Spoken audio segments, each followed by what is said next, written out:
Muy bien. Estamos acá para resolver el modelo de examen de la unidad 1.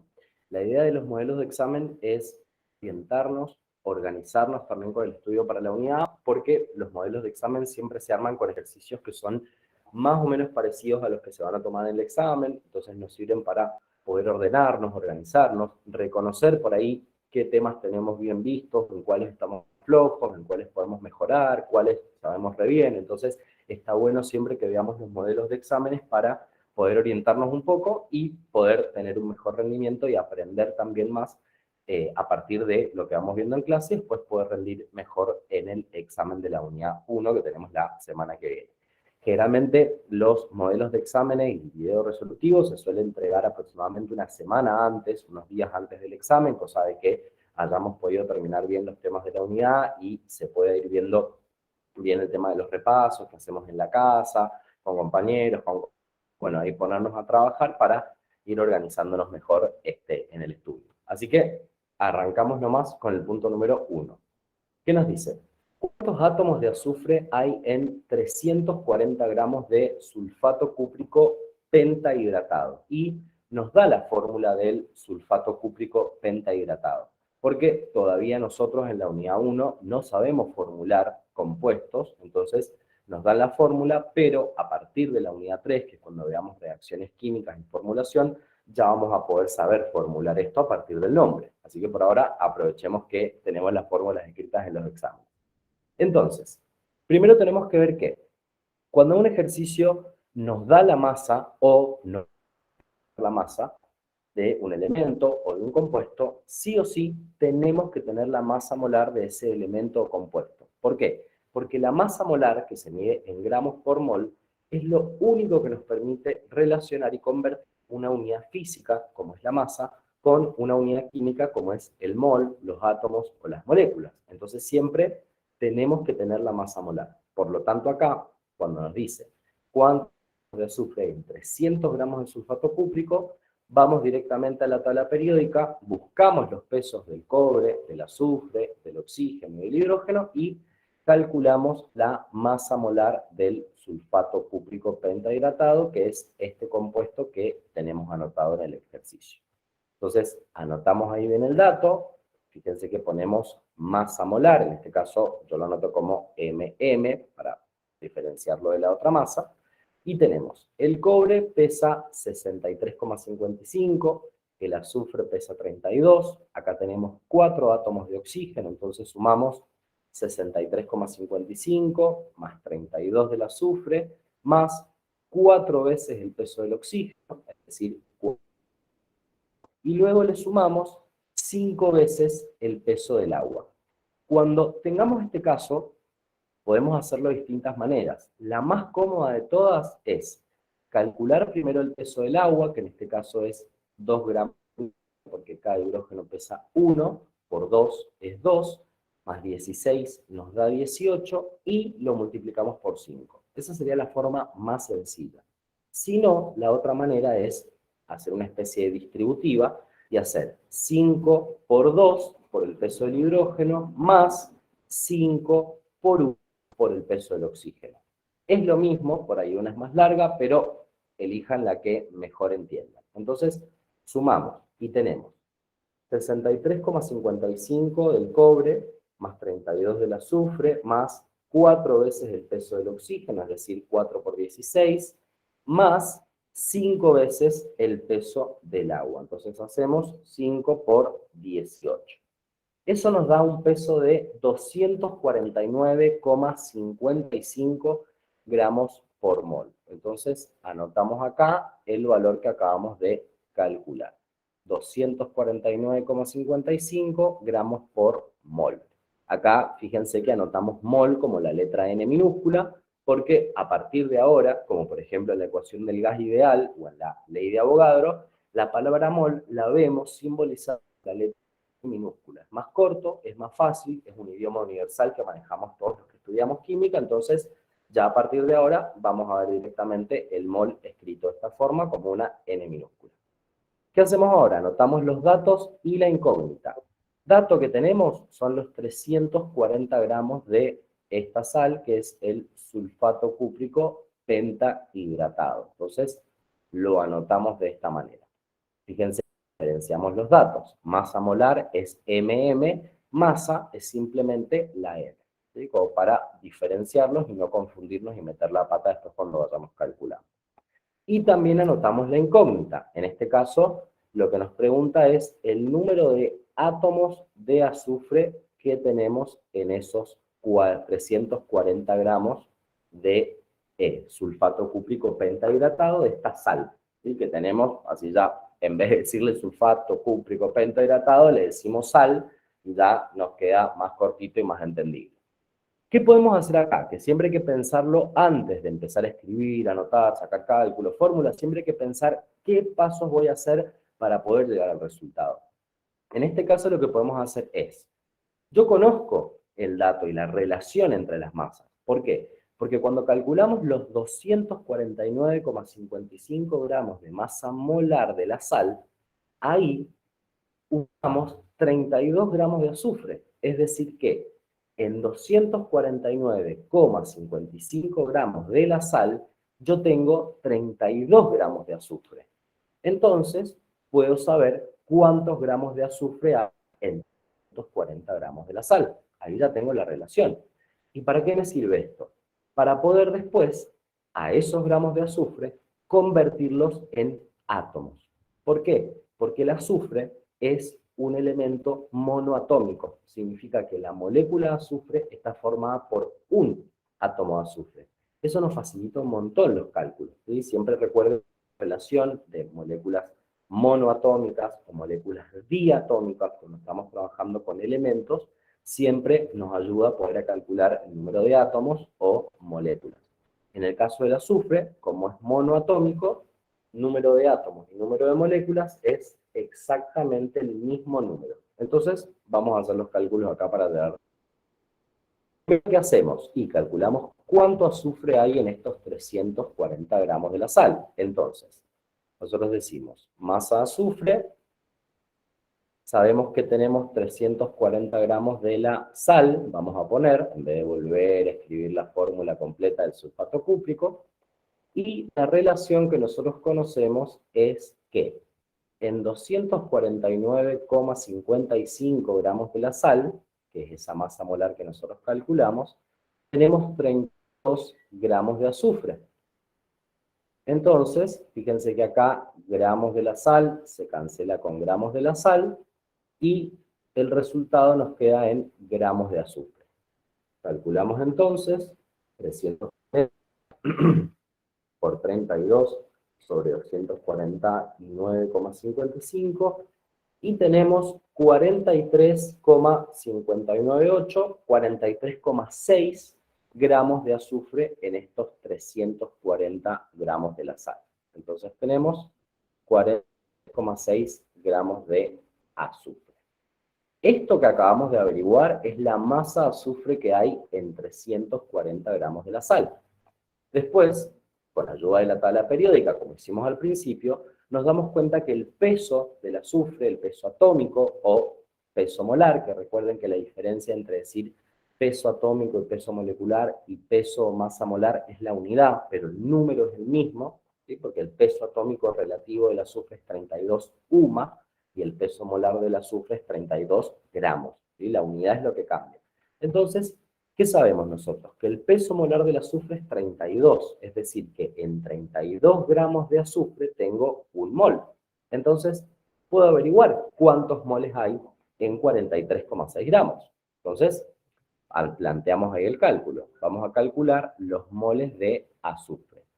Tenemos 43,6 gramos y nosotros sabemos que en 32 gramos de azufre tengo un mol. Entonces, en 32 gramos de azufre tengo un mol. ¿Mol de qué? Moléculas de átomos. En este caso es lo mismo, porque el azufre es monoatómico, entonces no hace falta aclarar, porque el cálculo va a ser exactamente igual. Mejor porque anotamos menos cosas. Entonces ahí, fíjense de vuelta, gramo se me cancela con gramo, y tenemos ahora el resultado. 43,6 por 1 sobre 32. Entonces, en 93,6 gramos de azufre tengo 1,36 moles. Ahí lo tenemos entonces convertido ya a moles de azufre. ¿Qué hacemos ahora? Último paso para obtener el resultado. Y nosotros sabemos, por el número de Avogadro, que en un mol hay 6,02 por 10 a la 23, en este caso, átomos o moléculas, porque dijimos que el azufre es monoatómico. A partir de esa relación, de saber que en un mol hay 6,02 por 10 a la 23 átomos de azufre, podemos calcular cuántos átomos hay en 1,36 moles. Entonces, anotamos acá el cálculo. Átomos de azufre, que es a lo que teníamos que llegar al ejercicio.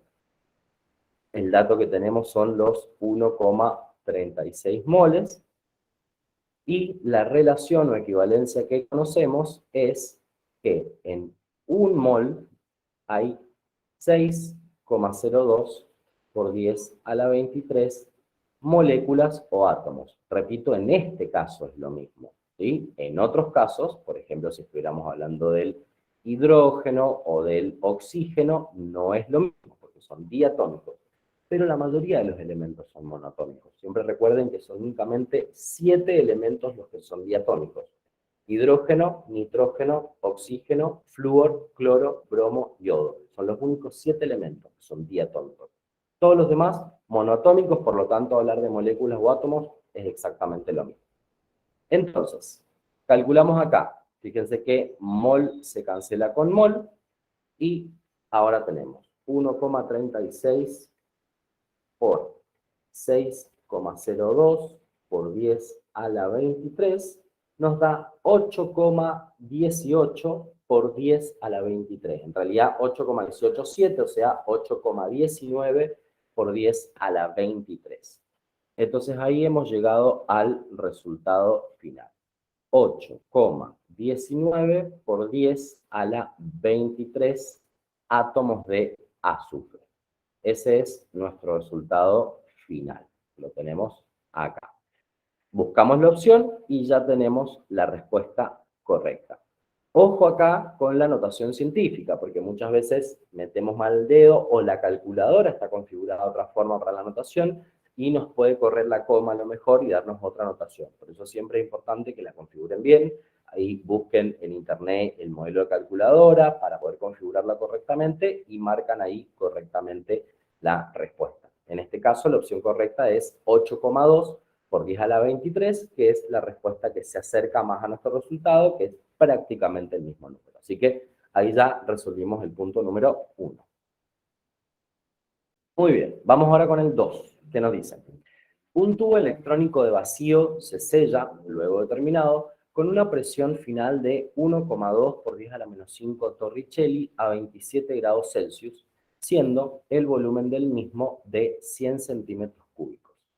Y nos pregunta, el número de moléculas aún presentes en el mismo, es decir, en el tubo electrónico, es de tanto. O sea que hay que averiguar el número de moléculas que tenemos adentro de ese tubo, que se encuentra a una presión de 1,2 por 10 a la menos 5 torricelli, a una temperatura de 27 grados Celsius y con un volumen de 100 centímetros cúbicos. Entonces, vamos anotando acá los datos y la incógnita. Tenemos por un lado una presión, vamos a poner acá, de 1,2 por 10 a la menos 5 torricelli. Vamos anotando ahí los datos. Después tenemos una temperatura de 27 grados Celsius. Y después nos da el volumen del recipiente, que es de 100 centímetros cúbicos. Y la incógnita, o lo que tenemos que calcular, es el número de moléculas. Acá moléculas lo voy a anotar como una M encerrada, para no tener que escribir la palabra completa de molécula, ocupa menos espacio, ¿sí? Eso también está bueno que se van dando cuenta cuando van haciendo los ejercicios, esos digamos, abreviaciones o símbolos que representan tal cosa, vayan adquiriéndolo y vayan buscando esas herramientas, porque créanme que evitarse 5 milisegundos en un examen es mucho tiempo, ¿sí? Cuando van sumando todo lo que pueden ir ahorrándose es bastante. Así que ahí ya tenemos anotados los datos. ¿Qué podemos hacer acá para resolver el número de moléculas? Fíjense que en ningún momento nos habla de masa y tampoco en ningún momento nos dice qué gas se encuentra en el recipiente. ¿Por qué gas? Y porque nos da presión, nos da temperatura y nos da volumen. Entonces podemos solamente relacionar los gases con esas tres variables. Los sólidos y los líquidos no las podemos relacionar con esas variables. Entonces, en gases. No nos dice qué gas es, no nos da una fórmula química, pero tampoco nos importa. ¿Por qué? Porque todos los gases se comportan de la misma manera.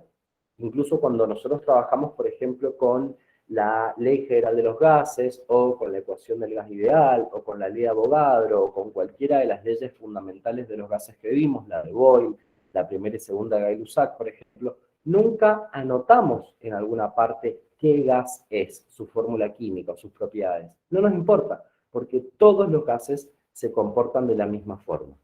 Entonces, en este ejercicio, por los datos que tengo y por la pregunta que hace el número de moléculas, ¿qué podría hacer? Con la presión, la temperatura y el volumen, a partir de la ecuación del gas ideal, calculo el número de moles. Y una vez que tengo un número de moles, al número de Avogadro, 6,02 por 10 a la 23 moléculas, ya puedo calcular cuántas moléculas hay en ese número de moles que averigüé.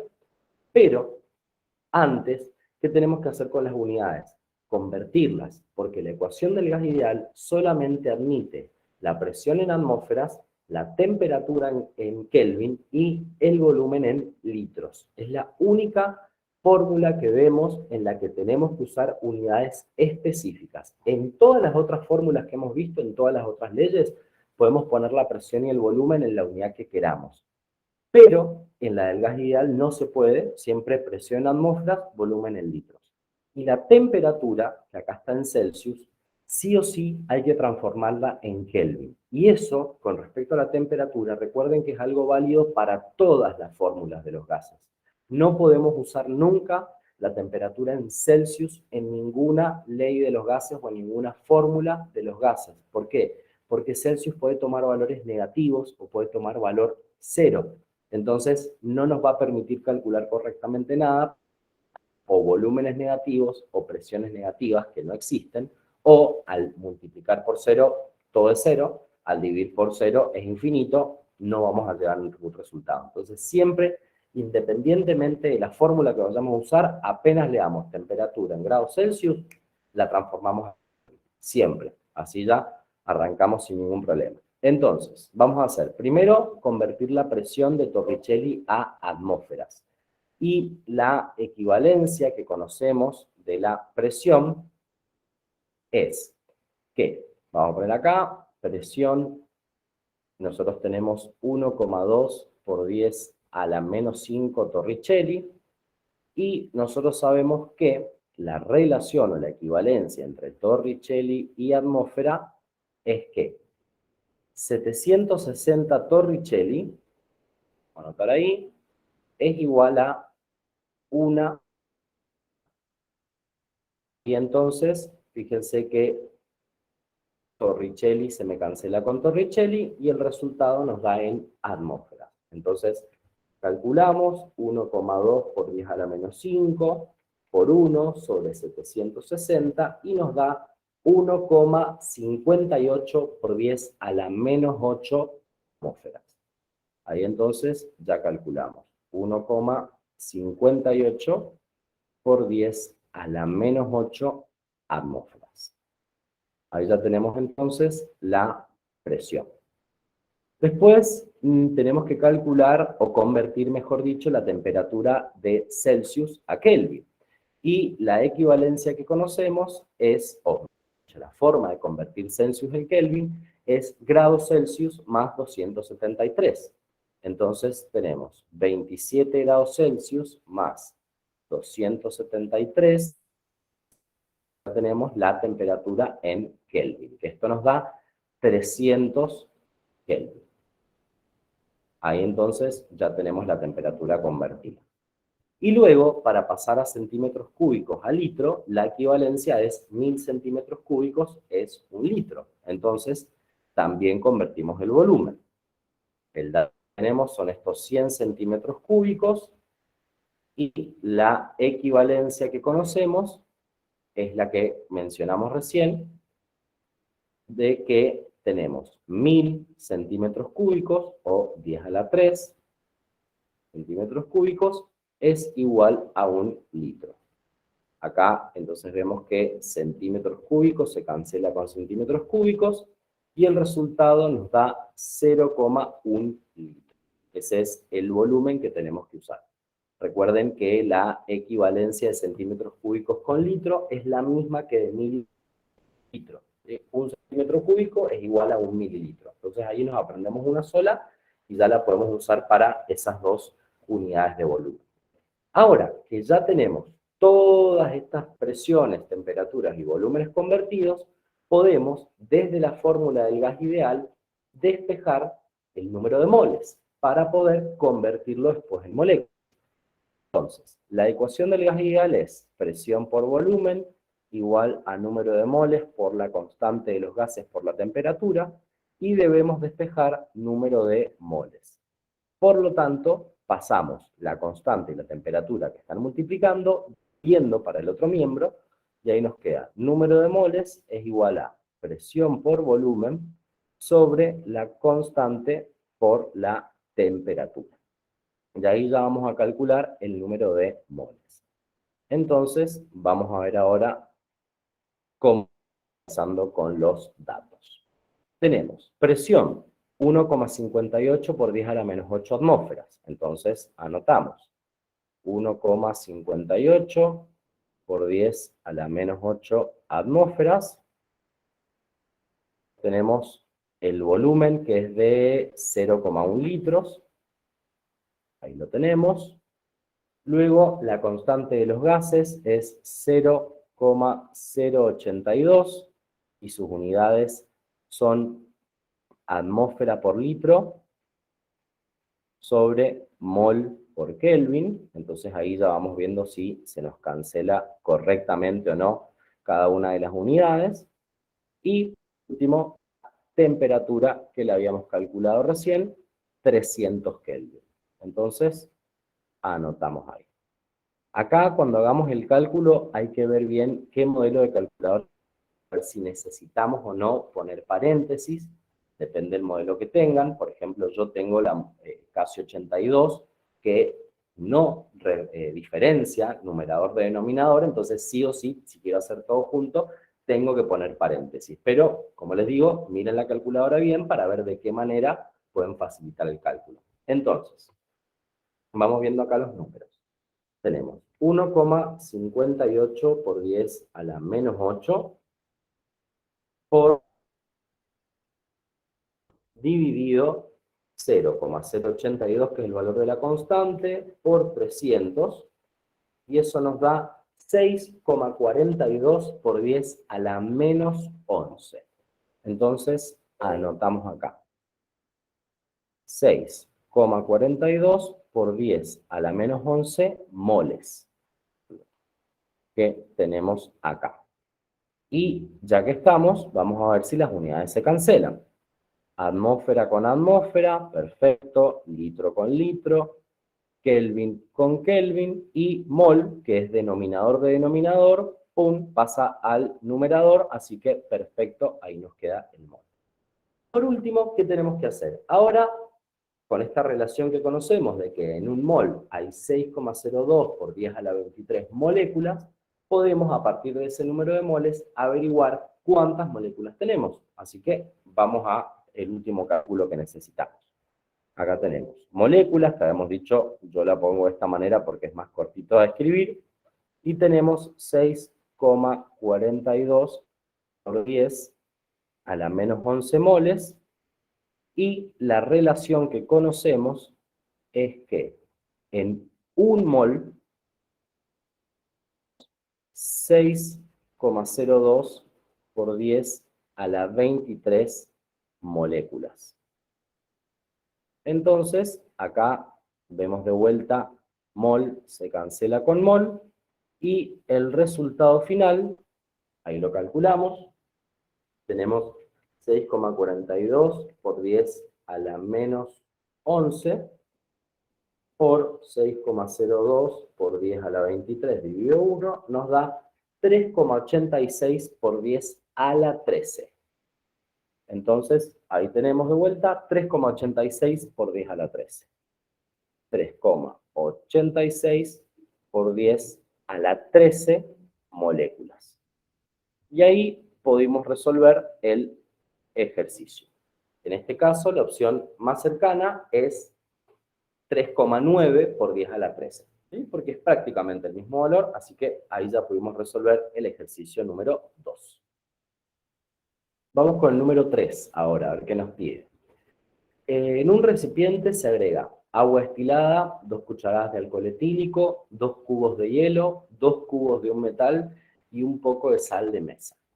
Marque la opción que contenga correctamente la cantidad de fases y componentes que tiene el sistema y diga además qué tipo de sistema material es. Cuando trabajamos con sistemas materiales, nosotros tenemos dos grandes grupos de sistemas materiales, que son los sistemas homogéneos, que están formados por una sola fase, es decir, que todas las propiedades intensivas son iguales en cualquiera de los puntos de ese sistema, que es la definición de fase. Los sistemas materiales heterogéneos, que tienen más de una fase, es decir, que yo a simple vista o al microscopio óptico, que es el límite, puedo diferenciar al menos dos partes distintas que tienen propiedades intensivas distintas. Entonces, sistema homogéneo, una fase, sistema heterogéneo, más de una fase. Si vamos viendo el ejercicio y viendo las opciones, vamos a ver que tenemos agua destilada con 2 cucharadas de alcohol etílico, ahí la cantidad de cucharadas es indistinto, pero ¿para qué nos sirve? Y para ver que el alcohol etílico son solubles.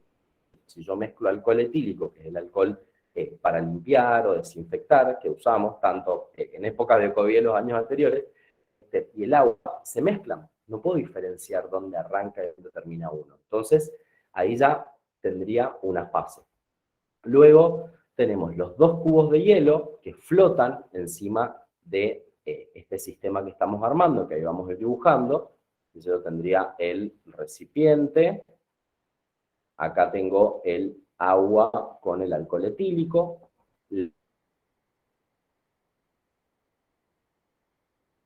De este líquido. Entonces yo a simple vista, cuando miro ese recipiente, puedo diferenciar que hay algo sólido flotando arriba y algo líquido. Por lo tanto, son dos cosas diferentes. Yo a simple vista ya veo que son diferentes.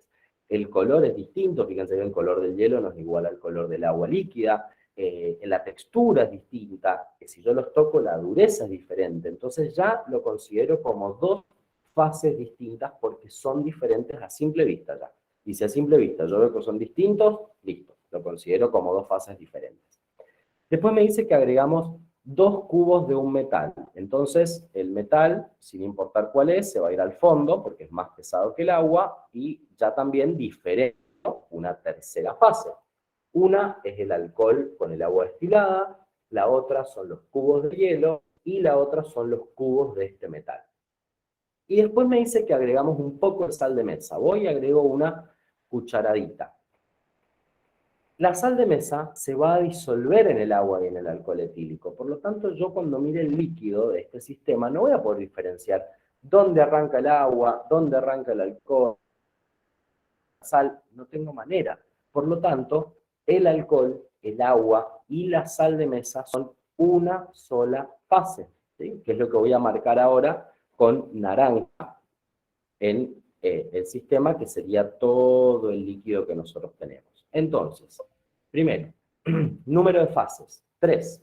Una es el agua destilada, el alcohol y la sal de mesa. La otra fase es el cubo de hielo. Y la otra fase son los cubos de metal. O sea que es un sistema heterogéneo, porque tiene más de una fase, y tiene 3 fases. Vamos a los componentes. Mientras tanto, vamos anotando acá esto que habíamos dicho. Dijimos que era un sistema heterogéneo, ahí lo tenemos, que tiene 3 fases, y vamos a ver ahora los componentes que tiene este sistema heterogéneo. Componentes. Recuerden que por ejemplo acá el agua, yo la tengo dos veces en este sistema. Uno como agua destilada, líquida, y otro como el cubo de hielo, pero lo cuento una sola vez. Entonces, agua, que es el agua líquida destilada. Alcohol etílico, segundo componente. Cubos de hielo, ya lo tengo contado porque es agua. Sal de mesa, 3. Y cubos de un metal, o sea, metal, 4. Tenemos 4 componentes entonces. El agua, líquida y sólida, el alcohol etílico, el metal, que está en esos cubos en el fondo del recipiente, y la sal de mesa.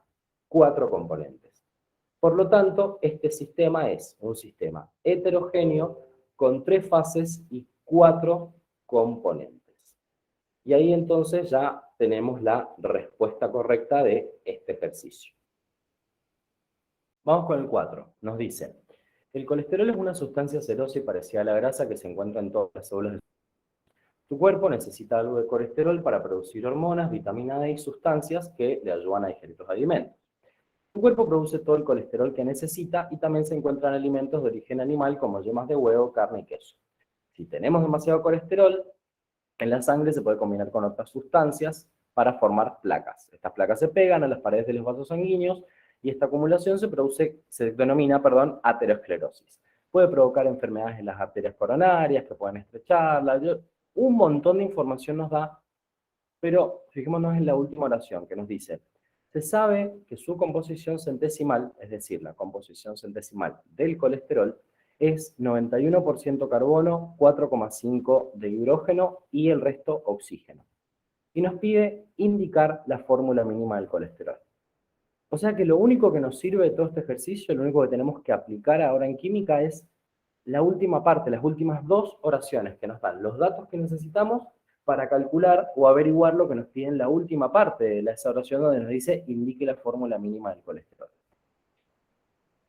Que tienen muchísima información se arman a propósito en los exámenes porque lo primero que uno piensa cuando lee o ve, antes de leer incluso, un enunciado tan largo es este ejercicio es difícil, este ejercicio debe ser re complicado, re largo, de tener 1000 datos, pero si uno lo lee a conciencia, se da cuenta que toda la primera parte del ejercicio en realidad es cultura general, no nos interesa, por lo menos ahora en este momento en química, qué es el colesterol, para qué sirve, dónde está, lo veremos en biología, lo aprenderemos en química más adelante en moléculas biológicas, pero ahora no nos interesa. Entonces, toda esta primera parte, que parece súper en realidad, está para distraernos, para ponernos nerviosos, que es algo que hay que aprender a trabajar. Entonces, esa lectura comprensiva que uno hace por primera vez, uno lo va leyendo hasta que llega un momento donde decís, bueno, lo único que me sirve es lo último, las últimas 2 oraciones. Todo lo anterior, qué lindo, cultura general. No para aplicarlo en el ejercicio. Entonces, siempre vayamos haciendo esa práctica para ir acostumbrándonos y no asustarnos o no tener un ejercicio mal resuelto, mal desarrollado por nervios que nos generó ver un enunciado tan grande. ¿Sí? Entonces, vamos ahora a resolver lo que nos pide acá. Nos pide la fórmula mínima del colesterol. Entonces, anotamos la incógnita, que siempre es muy importante tener anotada esta incógnita para no perder de vista lo que necesitamos calcular, en este caso, la fórmula mínima. ¿Qué datos nos da? Como datos tenemos, vamos a darlo acá un poquito más abajo, el porcentaje de carbono, que es 91%, lo anotamos. Tenemos también el porcentaje de hidrógeno, que es de 4,5%. Y nos dice que el resto del porcentaje para llegar al 100% es de oxígeno. Entonces, ¿cómo podemos calcularlo? ¿O para qué necesitamos calcularlo? Para luego poder dividir cada uno de los porcentajes por los datos atómicos de los elementos y a partir de ahí empezar a desarrollar el ejercicio para poder averiguar la fórmula mínima, en este caso del colesterol. Entonces, también podemos aprovechar y calcular el porcentaje de oxígeno. Nosotros sabemos que el porcentaje de oxígeno va a ser igual a el 100% menos el porcentaje de carbono, que es 91, menos el porcentaje de hidrógeno, que es 4,5. Y esto nos termina dando 4,5% de oxígeno. O sea que aquí ya tenemos los 3 datos que necesitamos de estos 3 elementos que tenemos en este ejercicio. El carbono, el hidrógeno y el oxígeno. Paso siguiente, tenemos que calcular los pesos atómicos, buscarlos en la tabla periódica, o en este caso en el modelo los tenemos al inicio, en la primera página, arriba en un cuadrito, y anotamos los pesos atómicos, no moleculares, atómicos. Entonces, vamos a buscarlos. Ahí tenemos el peso atómico del carbono, es 12, ¿sí? Vamos a poner solamente el valor. No hace falta la unidad porque en realidad sabemos nosotros que la unidad de masa que se utiliza en la tabla periódica es la UMA, porque son unidades de masas relativas. Recuerden que los pesos o masas que aparecen en la tabla periódica no son los pesos reales, porque un átomo de carbono no pesa 12 gramos. ¿Sí? 12 gramos es la masa molar y 12 UMAS, unidad de masa atómica, es la masa relativa o el peso relativo, en este caso, a un átomo de carbono. Por eso, en realidad, la unidad, en este caso, mucho no hace diferencia porque lo que nos interesa es el valor. Y sí diferenciar lo que es peso atómico de peso molecular. ¿Por qué? En el caso del carbono es lo mismo. El carbono es monoatómico, entonces peso atómico es igual al peso molecular.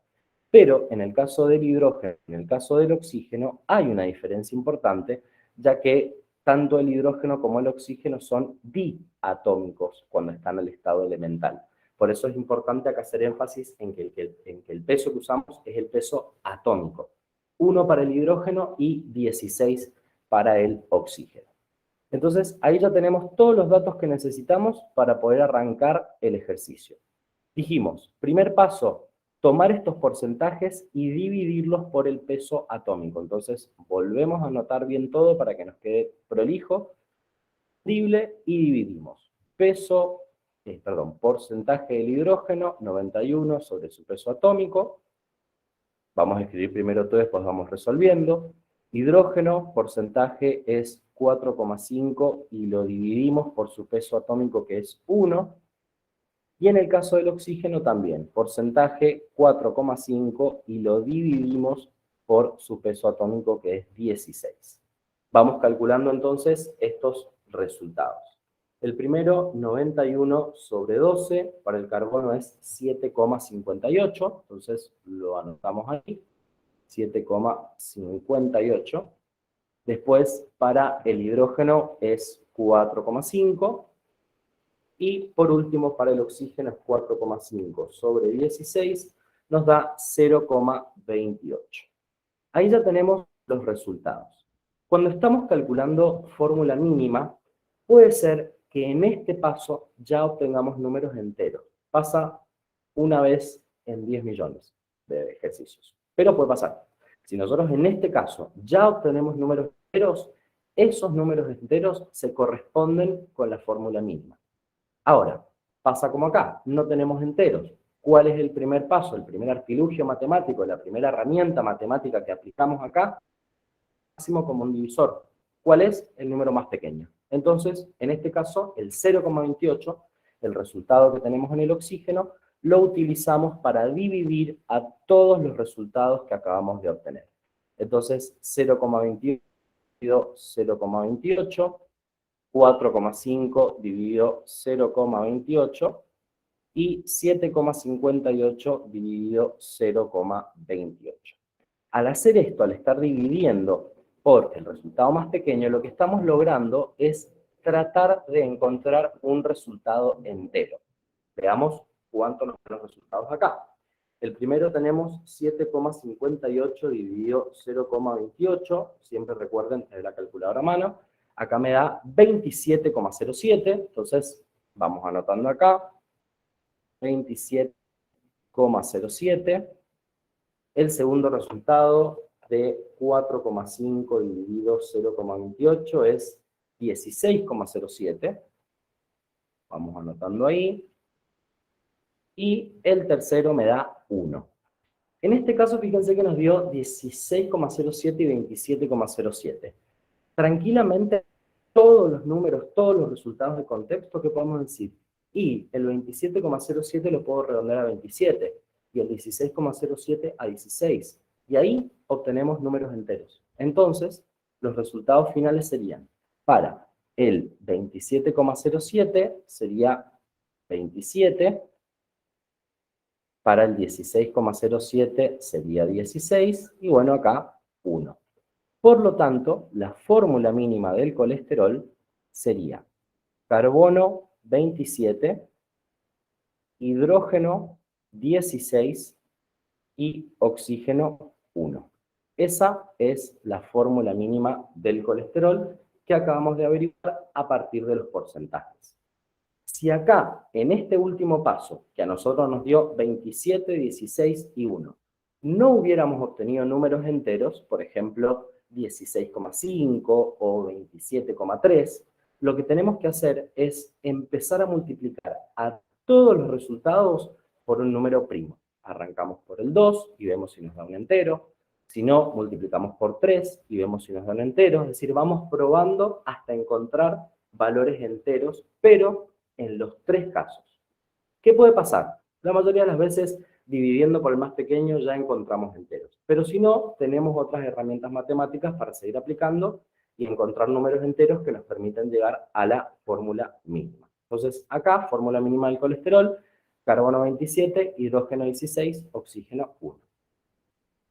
Dice, en base al siguiente cuadro obtenido luego de un experimento donde se combinó oxígeno con hierro, se puede afirmar que la ley ponderal de la química que se cumple es. Y en el cuadro lo que tenemos es, por un lado, las muestras, que son 1, 2, 3 muestras, la masa de compuesto, que se forma a partir del oxígeno con el hierro, y la masa de oxígeno que hay en cada uno de estos compuestos. Lo primero que podemos hacer ahí con las opciones es descartar opciones. Por ejemplo, nos dice ley de Gay-Lussac. Las leyes de Gay-Lussac hablan de gases, y tenemos varias leyes de Gay-Lussac. Ninguna aplica en este caso porque primero son todas de gases y segundo son varias. No me aclara cuál de todas es. Por lo tanto, esa opción ya no la podemos considerar. El hierro no es un gas y todas las leyes de Gay-Lussac hablan de gases que se combinan, como por ejemplo la ley de las combinaciones gaseosas de Gay-Lussac, que la vimos dentro de las leyes ponderales o leyes principales de la química, o la primera y la segunda ley de Charles Gay-Lussac, que me hablan de la relación entre el volumen y la temperatura y la relación entre la presión y la temperatura. En este caso, no aplica. Después me dice ley de Proust. La ley de Proust la podíamos llegar a considerar porque la ley de Proust nos habla de dos elementos que se combinan siempre de la misma manera para formar un compuesto. Es decir, siempre que dos elementos se combinen para formar el mismo compuesto, lo van a hacer respetando la misma proporción de masas. Después me dice ley de Richter.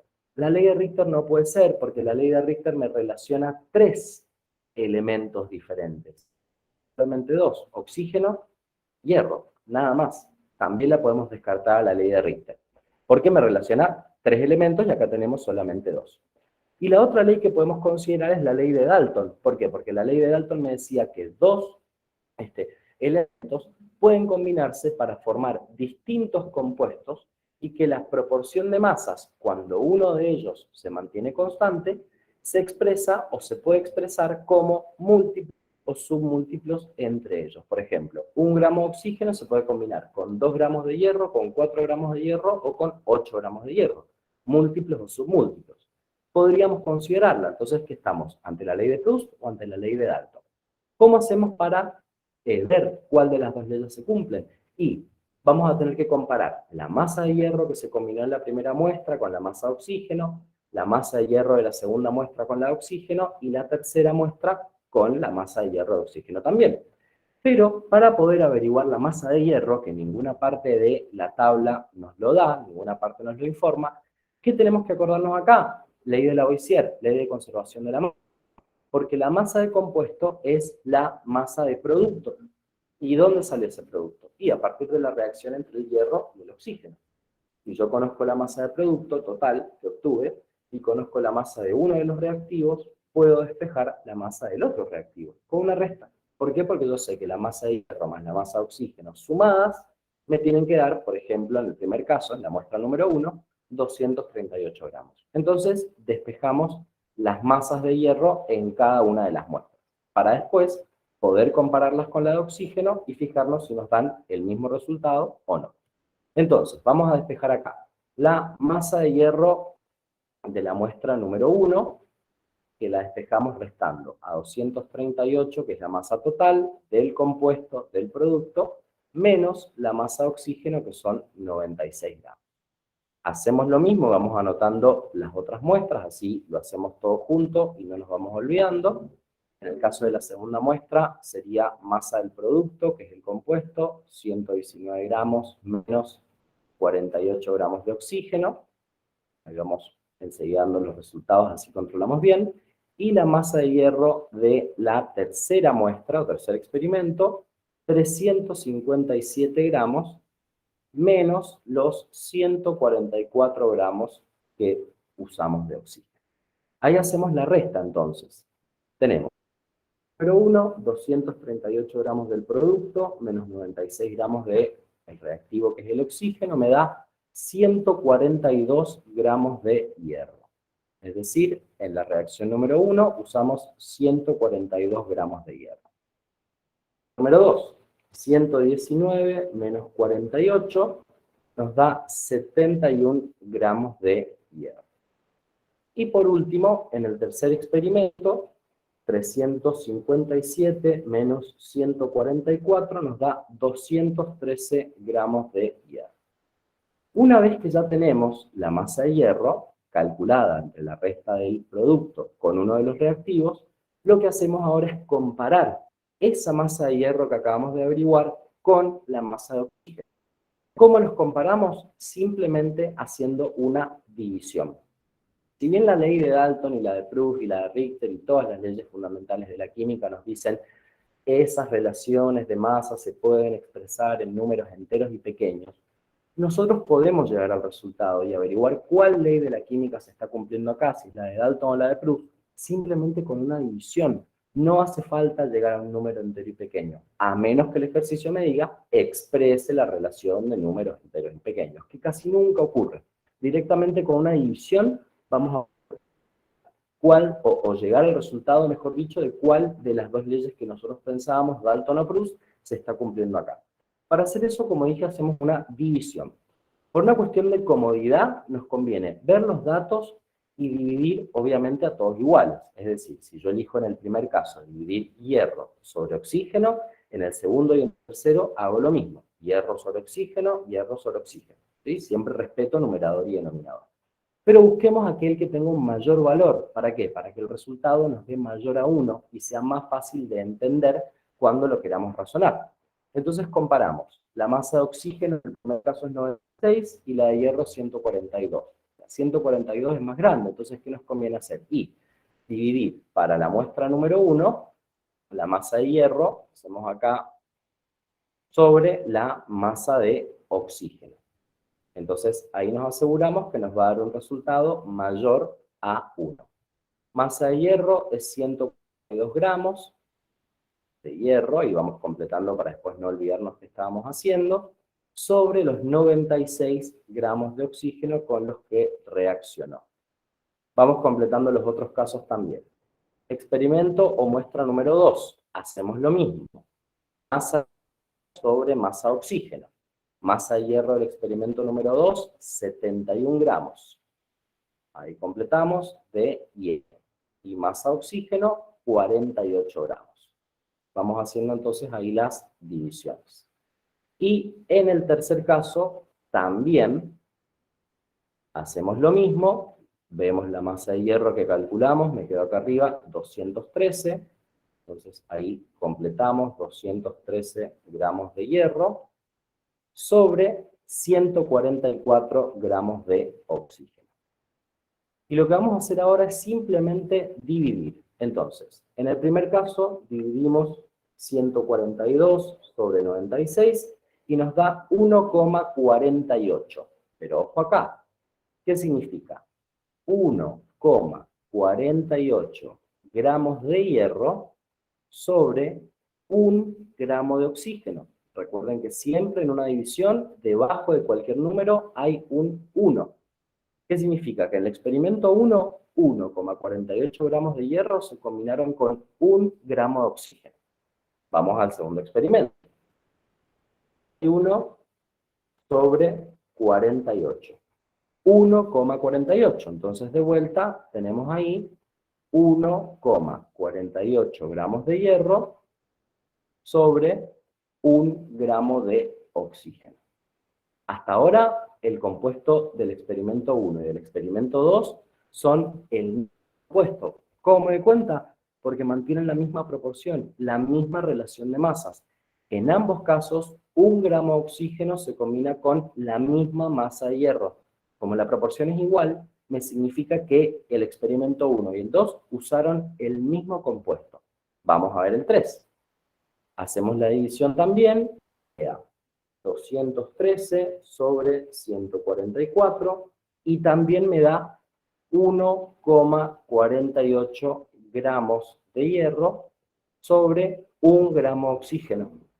Y acá yo les decía que no hace falta expresarlo en números enteros y pequeños, porque ya al ver ese resultado, vemos que en los 3 experimentos la proporción de masas entre el hierro y el oxígeno es la misma.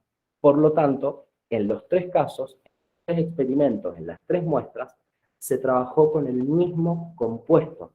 ¿Qué ley estamos cumpliendo acá o cuál evidenciamos que se cumple? La ley de Proust.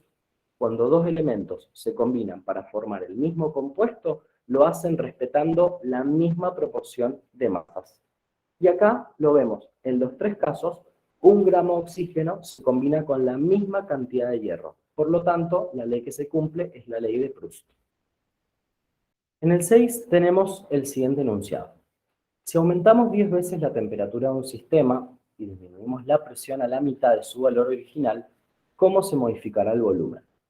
Es decir, que acá no nos da ningún dato concreto, no nos da un volumen específico, un valor de presión, un valor de temperatura, sino que nos está diciendo cómo se fueron modificando esas variables. En este caso de ejercicios, más allá de poder reconocer la fórmula que aprendimos en química que tenemos que aplicar acá, lo que vamos a hacer es un análisis más matemático que químico sobre cómo se va a modificar este volumen cuando yo modifico la temperatura o la presión. En este caso, aumentando la presión, disminuyendo la presión a la mitad y aumentando la temperatura 10 veces. Es muy importante acá poder anotar correctamente los datos para poder relacionarlos. ¿Cómo vamos a lograr averiguar cuál va a ser la modificación de volumen? Y fíjense que las opciones, de nuevo, no me dan un valor específico, me dice aumenta tantas veces, disminuye tantas veces. ¿Cómo lo vamos a poder hacer? Primero reconociendo qué ley podemos aplicar o qué ecuación. La ecuación que en este caso podemos aplicar es la ley general de los gases, porque es la ley que me relaciona temperatura, volumen y presión en una situación 1 y temperatura, volumen y presión en una situación 2, que es la ley que expresamos de esta manera. La ley general de los gases es volumen 1 por presión 1 sobre temperatura 1 es igual a volumen 2 por presión 2 sobre temperatura 2. Podríamos llegar a pensar en otra de las leyes de la química que aprendimos, como la ecuación del gas ideal, la ley de Boyle, la ley de Avogadro, pero fíjense que en todas las primeras leyes que aprendimos, siempre una variable se mantenía constante. Perdón, dos, en el caso de las primeras 3, eran los moles y la temperatura o el volumen o la presión. Pero en la ecuación del gas ideal también, si la miramos después, vamos a ver que nos van a faltar variables. No me habla del número de moles. Entonces, directamente, ecuación general de los gases, que es la que me permite comparar una variación de todas estas variables, para la redundancia, entre una situación 1 y una situación número 2. Entonces, vamos a ver cómo anotamos los datos. Primero nos dice que aumentamos la temperatura de un sistema 10 veces. Esto significa que la temperatura 2 es 10 veces el valor de la temperatura 1. Ahí tenemos aumento 10 veces la temperatura inicial. Después me dice que disminuimos la presión a la mitad de su valor original. Por lo tanto, la presión 2 es igual a 1/2 de la presión 1, ¿sí? A la mitad. O podemos poner ahí también 0,5. Es exactamente lo mismo, dependiendo por ahí. Pero 1/2 de la presión 1 es que es la mitad de la presión original, ¿sí? Esa sería la presión final, la mitad de la presión inicial. ¿Y ahora qué hacemos? A partir de esta fórmula general de los gases, lo que tenemos que despejar es el volumen 2. Entonces, para despejar el volumen 2, la temperatura 2 que está dividiendo en este miembro pasa multiplicando para el otro, y la presión 2 que está multiplicando pasa dividiendo. Entonces, nos queda volumen 2 es igual A. Vamos copiando ahí.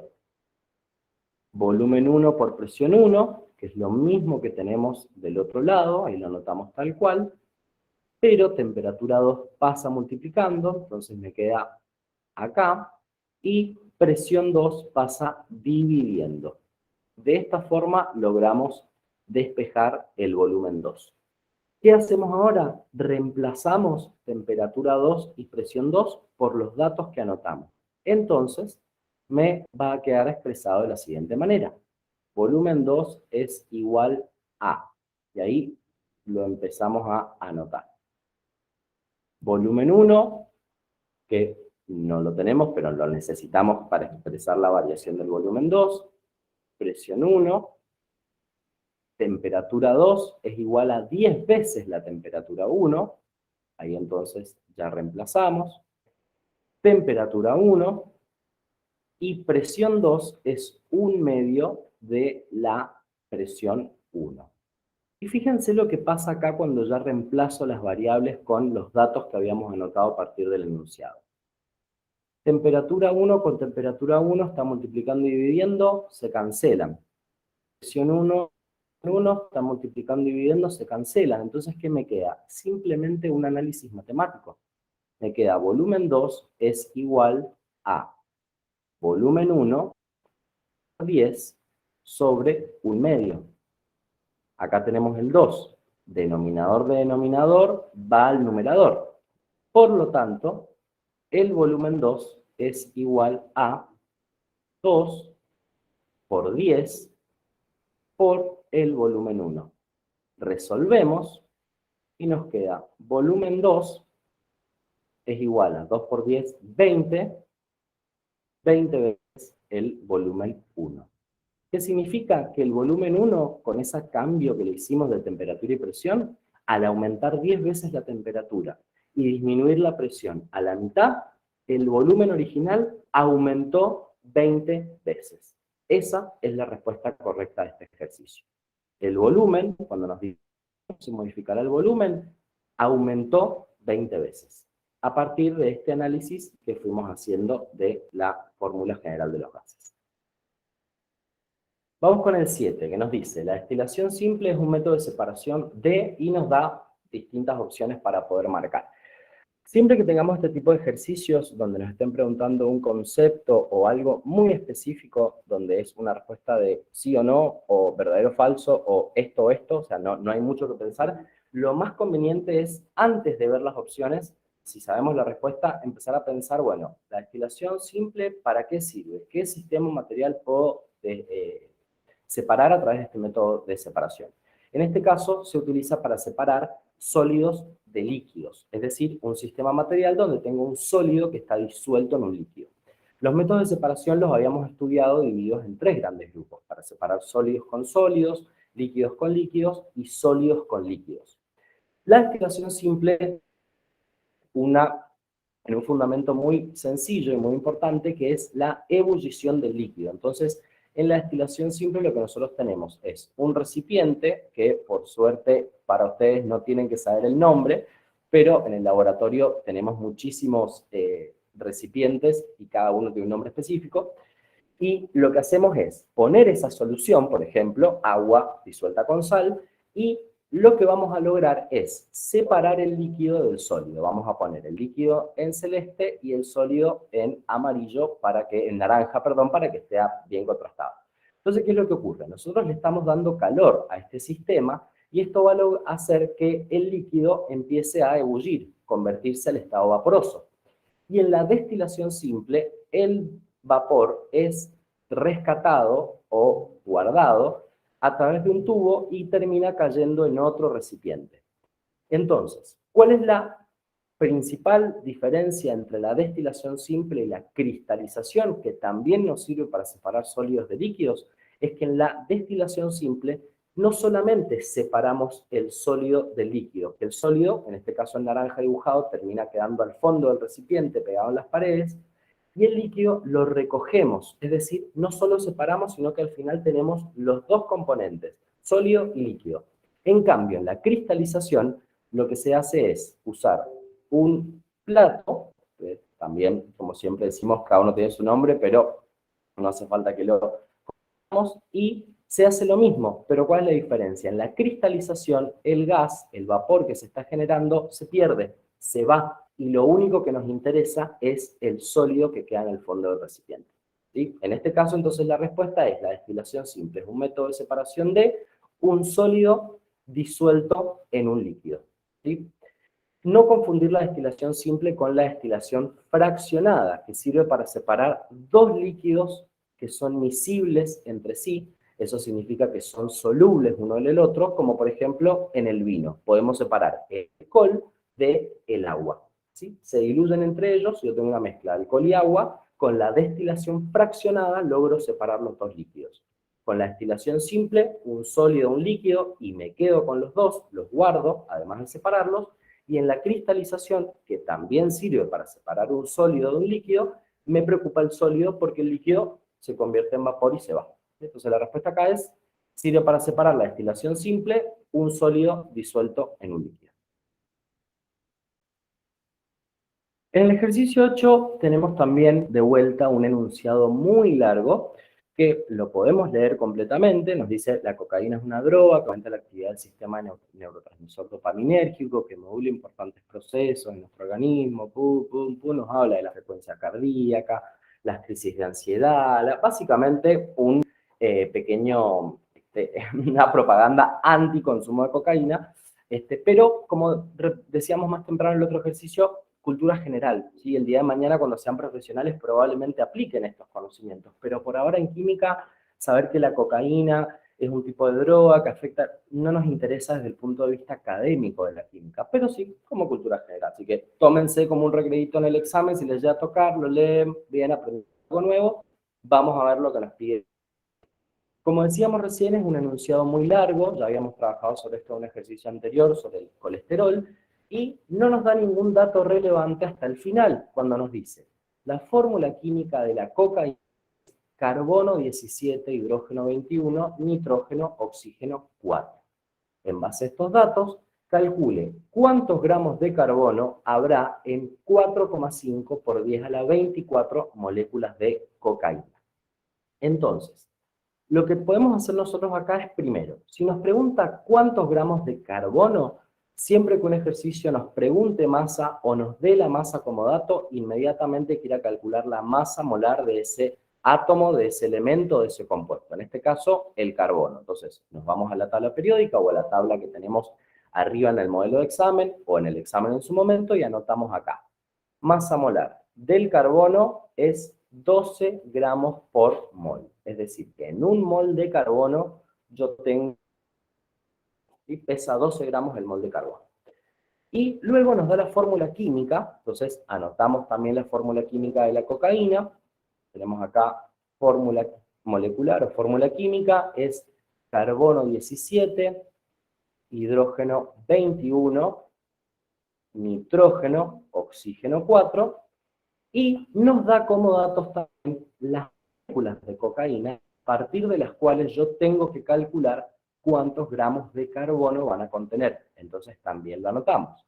Usamos acá este simbolito de la M adentro de un círculo como para escribir la palabra completa de moléculas, y tenemos acá moléculas de carbono 17, hidrógeno 21, nitrógeno, oxígeno 4, que es la fórmula química, son 4,5 por 10 a la 24 moléculas. Ahí lo tenemos entonces. Datos, números, pensemos los pasos. Me pide calcular los gramos de carbono que hay en esa cantidad de moléculas. ¿Qué podemos hacer entonces? Primero, calcular en esa cantidad de moléculas cuántos átomos de carbono hay. Es decir, en 4,5 por 10 a la 24 moléculas de cocaína, ¿cuántos átomos de carbono tengo? Una vez que logro calcular cuántos átomos de carbono tengo, puedo convertir esos átomos a moles. ¿Sí? En un mol hay 6,02 por 10 a la 23 partículas. En este caso, como el carbono es monoatómico, decir moléculas o átomos es exactamente lo mismo. Y luego, esa cantidad de partículas, esa cantidad de átomos de carbono, convertirlas, como dije, a moles, y los moles a gramos. Y ahí ya tenemos los 3 pasos que necesitamos. Entonces, primer paso, averiguar cuántos átomos de carbono hay en esa cantidad de moléculas de cocaína. Entonces, átomos de carbono. El dato que tenemos es 4,5 por 10 a la 24 moléculas de cocaína, y nosotros sabemos, por la fórmula molecular que nos da, que en una molécula de tenemos 17 átomos de carbono. Ese es el dato que nosotros sacamos de acá, de la fórmula molecular, de la fórmula química que nos está dando de la cocaína. En una molécula tenemos 17 átomos de carbono, entonces en 4,5 por 10 a la 24 moléculas, ¿cuántos átomos voy a tener? Acá moléculas se cancela con moléculas y el resultado que obtenemos es la cantidad de átomos de carbono. Entonces, 4,5, 10 a la 24, ojo ahí como anotan la notación científica, acuérdense siempre revisar la calculadora, tenerla bien programada, por 17 sobre 1 nos da 7,65 por 10 a la 25. Entonces anotamos acá, 7,60 por 10 a la 25 átomos de carbono. Esto lo acabamos de calcular en base a el dato que habíamos visto de la fórmula molecular. ¿Sí? Si en una molécula tengo 17 átomos de carbono, en 4,5 por 10 a la 24 moléculas tendré esta cantidad. Ahora, ¿qué hacemos? Estos átomos los convertimos a moles. Entonces, calculamos los moles de carbono. Acá voy a bajar un poquitito esto para que me entre bien, así no queda todo pegoteado. ¿Qué tenemos? 7,65 átomos. 7,65 por 10 átomos de carbono. ¿Y qué sabemos nosotros? Gracias al número de Avogadro, nosotros sabemos que yo tengo 6,02 por 10 a la 23 átomos de carbono en un mol de carbono. Anotamos ahí. Entonces, si en un mol de carbono yo tengo 6,02 por 10 a la 23 átomos, 7,65 por 10 a la 25 átomos serán tantos moles. De vuelta acá, fíjense, átomos de carbono, se cancela con átomos de carbono, el resultado nos queda en moles. Entonces, vamos a resolverlo. Tenemos 7,65 por 10 a la 25 por 1 sobre 6,02 por 10 a la 23, y eso nos da 127,08 moles de carbono. Entonces, anotamos acá. 127,08 moles de carbono. Y ahora ya estamos a punto de terminar. ¿Por qué? Porque yo puedo convertir estos moles en gramos. ¿Qué es lo que tenemos que hacer? También sabemos que un mol de carbono pesa 12 gramos. Entonces, acá vamos a lograr averiguar la masa de carbono. El dato que tenemos son 127,08 moles. Siempre tratamos de redondear a 2 decimales. Y nosotros conocemos la equivalencia siguiente. En un mol de carbono pesa 12 gramos. Entonces, acá de nuevo vemos que se cancelan correctamente las unidades, moles de carbono con moles de carbono, el resultado nos queda en gramos, y multiplicamos por 12, hacemos 127,08 por 12 sobre 1, y nos da 1525, vamos a anotarlo acá, 1525 gramos. Ese es nuestro resultado final. Pero si vamos a las opciones, vamos a ver que no tenemos ninguna respuesta que nos diga 1525. Entonces, ¿qué hacemos? Como no está en gramos, la pasamos a kilos, a la respuesta, y nosotros sabemos que la equivalencia entre gramos y kilos es 1 kilo son 1000 gramos. Entonces, pasamos acá la masa en kilogramos para convertirla. El dato que tenemos son estos 1525 gramos, y la equivalencia que conocemos, que mencionamos recién, es la siguiente. En 1 kilogramo yo tengo 1000, gramos. Ahí fíjense de vuelta, gramo se termina cancelando con gramo y el resultado nos queda en kilos. Entonces, hacemos 1520 dividido 10 a la 3, o 1000, es lo mismo como lo expresemos, y ahí me da 1,525. Entonces ahí tenemos la respuesta, 1,525 kilogramos. Que es la respuesta correcta que tenemos que marcar en el ejercicio 8. Vamos con el 9, a ver qué nos dice. En un sistema cerrado se tienen 0,98 moles de nitrógeno, generando una presión de 0,5 atmósferas. ¿Cuántos gramos de oxígeno debemos agregar al sistema para que la presión llegue a un valor de 0,8 atmósferas? En este ejercicio, lo primero que podemos llegar a notar es que nos está hablando de gases, porque nos habla de un sistema cerrado, con nitrógeno, nos pide calcular oxígeno, nos habla de la presión, pero en ninguna parte el ejercicio nos habla de la temperatura o el volumen de este sistema. Entonces, la relación que nosotros tenemos que llegar a encontrar, o en realidad el razonamiento que podemos ver a partir de estos datos y en este tipo de ejercicios, es el hecho de que siempre que nosotros tengamos un recipiente cerrado con gases adentro de él, cada uno de los gases va a ejercer una presión totalmente independiente de los otros gases. En este caso, por ejemplo, al principio tenemos el nitrógeno que está solo en el recipiente. Y esos 0,98 moles están ejerciendo una presión de 0,5 atmósferas. Y cuando yo le agregue el oxígeno para llegar a esa presión de 0,8, que es la presión total que se va a ejercer entre los dos gases, el nitrógeno va a seguir ejerciendo su presión y el oxígeno va a empezar a ejercer su presión de manera individual, ¿sí? No se van a mirar, no se van a tocar, nadie. Él llega el oxígeno al recipiente y dice, ¿cuánto tengo? 5 litros, listo. 10 litros, listo. Uso toda la presión que pueda en ese espacio. Entonces, ese concepto es muy importante para poder calcular correctamente lo que nos pide este ejercicio, que es mucho más sencillo de lo que se ve al principio cuando lo leemos, porque lo primero que vemos es que no tenemos datos, pero en realidad tenemos muchos. Porque hay que empezar a pensar desde el lado del comportamiento de los gases y además de lo que aprendimos en la última parte de la unidad 1, que era las leyes de las presiones parciales, que es la ley de Dalton, y todas las fórmulas que fuimos viendo.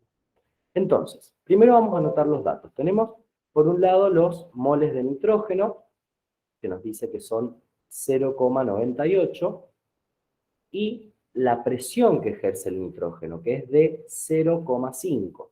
Entonces, ahí está el dato de la presión de nitrógeno, podríamos entenderlo como presión parcial que está ejerciendo ese nitrógeno, de 0,5 atmósferas. Ahí lo vamos anotando en todo. La pregunta que me hace el ejercicio, la incógnita, es la masa de oxígeno que tenemos que agregar en este recipiente para que la presión total, la presión del recipiente, llegue a 0,8 atmósferas. Entonces, el dato que acá tenemos que anotar también es presión total va a ser igual a 0,8 atmósferas. Y lo que nosotros podemos ver acá es que tenemos, por un lado, la presión total, que yo voy a tener una vez que junte el oxígeno con el nitrógeno, la presión que va a ejercer el nitrógeno, los moles de nitrógeno, y a partir de estos poquitos datos podemos calcular la masa de oxígeno. Al final recién vamos a calcular la masa, porque recuerden que cuando trabajamos con gases, sea un solo gas en un recipiente o libre, o sea muchos gases en una mezcla, es trabajar siempre en moles. ¿Sí? Siempre trabajamos con moles cuando trabajamos con gases. Entonces, ¿qué podemos relacionar acá? Por un lado, acordarnos que la ley de las presiones parciales de Dalton lo que nos decía era la presión total de un sistema gaseoso es igual a la sumatoria de las presiones. Es decir, el nitrógeno más la presión del oxígeno, tengo la presión total, que va a llegar a 0,8 atmósferas. Por lo tanto, ya conocemos la presión que va a ejercer el oxígeno. Hacemos la resta entre 0,8 y 0,5, 0,3 atmósferas. Pero además, tenemos un dato importante que es una de las fórmulas de las presiones parciales, donde nosotros podríamos decir presión parcial de un gas, por ejemplo acá el gas A, vamos a poner, es igual a la presión total por la fracción molar. Entonces, yo tengo la presión total, entonces vamos a ir viendo ahí los pasos para calcular la fracción molar y para qué nos va a servir.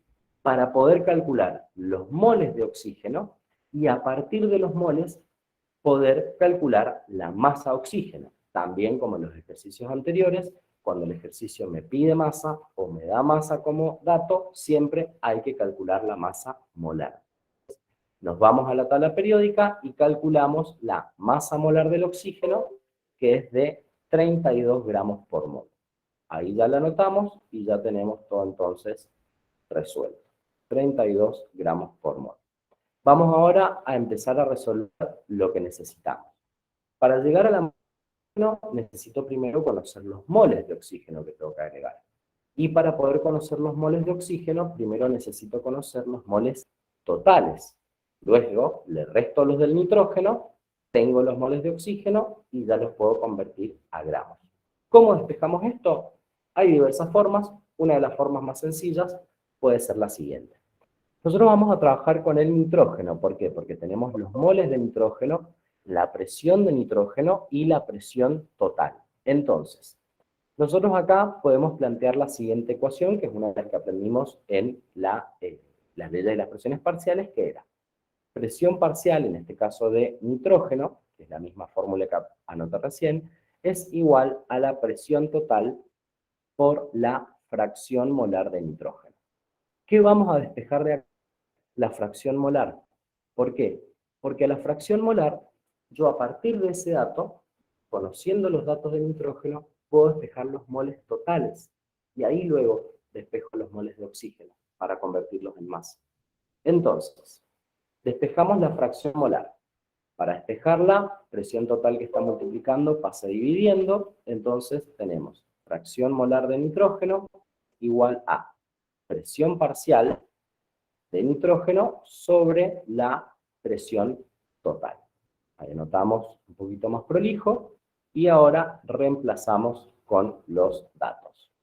Tenemos presión parcial de nitrógeno es de 0,5 atmósferas. Acá van a ver que las unidades de atmósfera o de presión se cancelan y está bien, porque la fracción molar es adimensional, no tiene unidad. Entonces, presión parcial de nitrógeno dividimos por presión total, que es 0,8. Y acá tenemos entonces el resultado. Fíjense acá, como les decía, atmósfera se cancela con atmósferas y está bien, porque repito, la fracción molar es adimensional. Entonces, 0,5 sobre 0,8 nos da la fracción molar de nitrógeno, que es de 0,625. ¿Para qué nos sirve esto ahora? Para despejar los moles totales. ¿Por qué? Y porque nosotros sabemos que la fracción molar de nitrógeno se va a calcular como los moles de nitrógeno sobre los moles totales. ¿Y qué son los moles totales? Y la suma entre los de nitrógeno y los de oxígeno. Si logro despejar ese valor, luego puedo conocer los de oxígeno. Entonces, nuestra incógnita va a ser esta, moles totales. Paso moles totales multiplicando para este lado, paso la fracción molar dividiendo. Entonces, ahí nos queda. Moles totales es igual a, vamos a poner ahí, moles de nitrógeno sobre fracción. Estamos haciendo el despeje de los moles totales. Reemplazamos ahora con los datos. Tenemos moles de nitrógeno, nos lo da el ejercicio, son 0,98 moles. Y la fracción molar es de 0,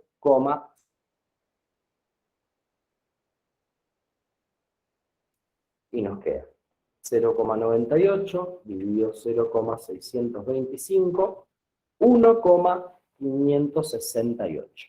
Ahí anotamos entonces este resultado.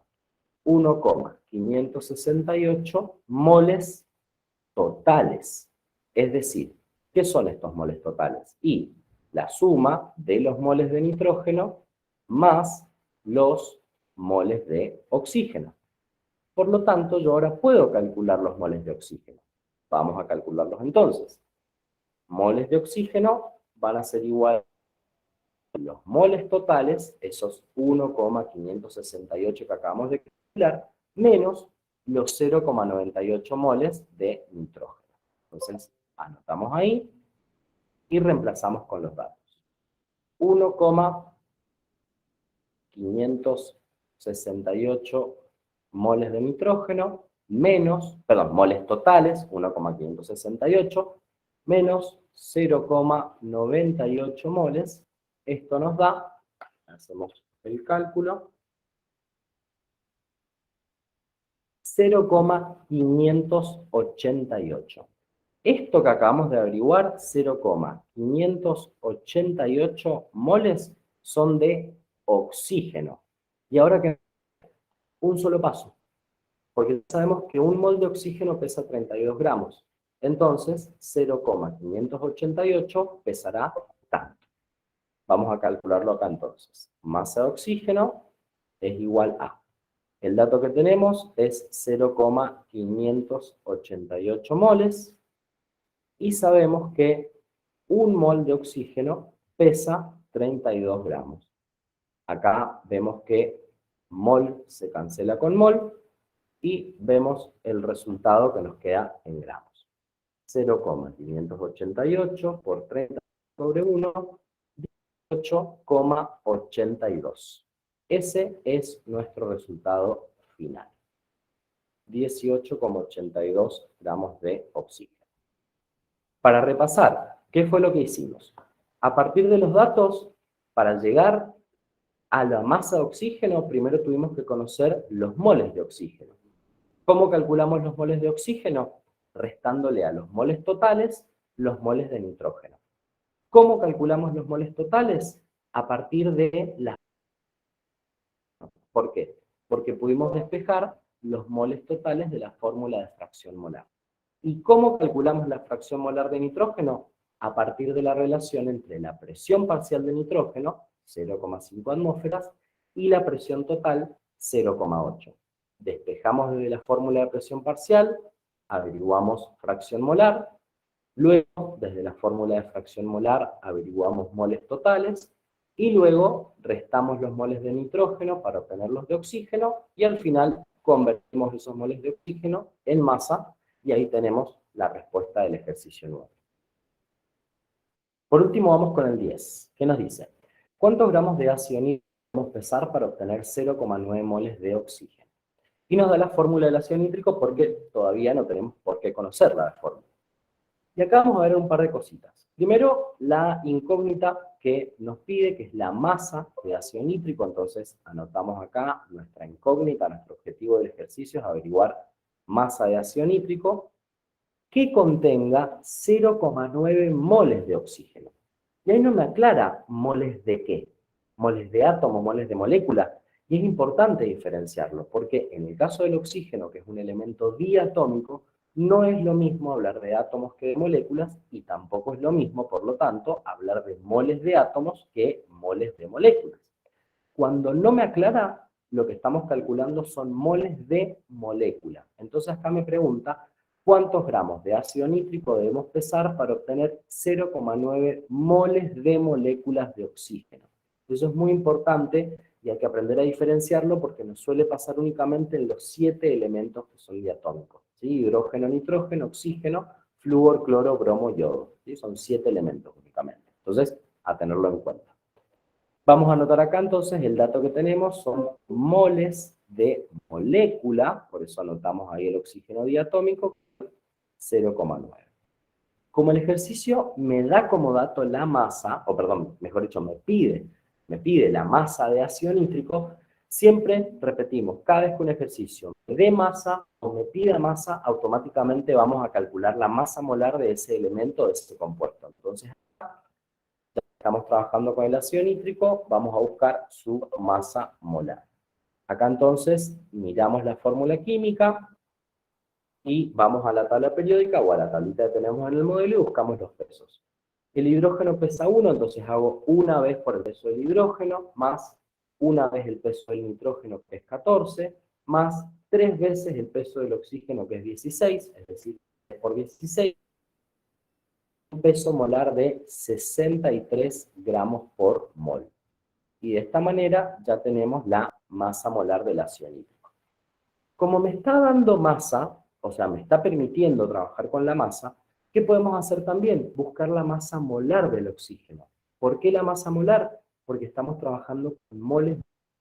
Entonces, a partir de esa relación de masas, yo puedo llegar a averiguar lo que me está pidiendo el ejercicio. Entonces, nos vamos también a la tabla periódica y averiguamos la masa molar del oxígeno, que es 32 gramos por mol. No 16, porque 16 es el peso atómico o el peso molar atómico. ¿Sí? 16 gramos. Acá estamos trabajando con moléculas. Entonces, peso molar del oxígeno elemental es 32 gramos. ¿Y qué podemos hacer acá? Para averiguar cuántos gramos de ácido nítrico tengo que pesar para tener esa cantidad de oxígeno, primero necesito saber cuánto oxígeno hay en esos 0,9 moles de oxígeno. Es decir, cuántos gramos tengo. ¿Por qué? Porque una vez que conozca los gramos de oxígeno que tengo en esos 0,9 moles de molécula, voy a poder hacer la relación con el ácido nítrico. Entonces, el primer paso sería averiguar la masa de oxígeno. Entonces, calculamos la masa de oxígeno.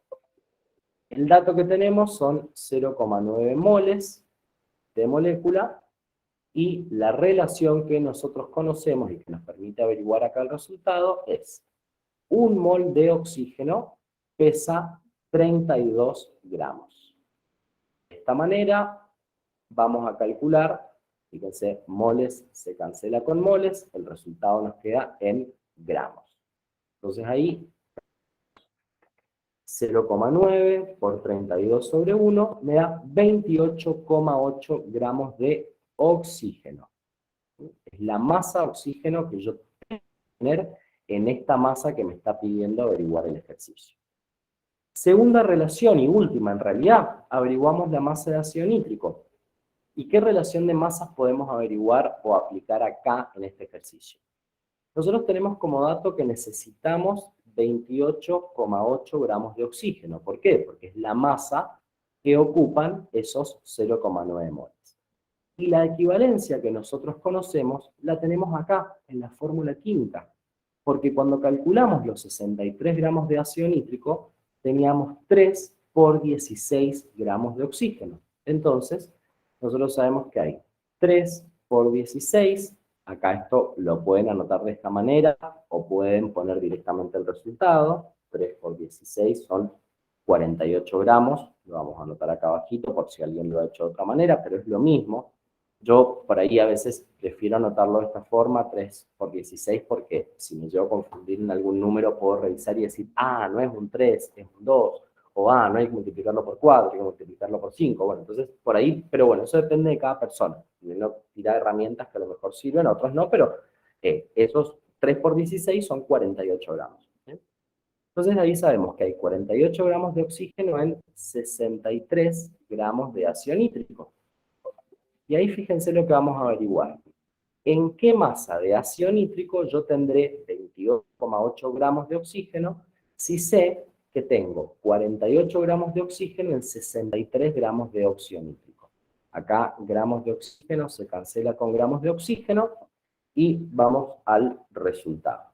Hacemos 28,8 por 63 sobre 3 por 16, ahí si lo ponen de esa manera, recuerden usar paréntesis, y nos da 37,8.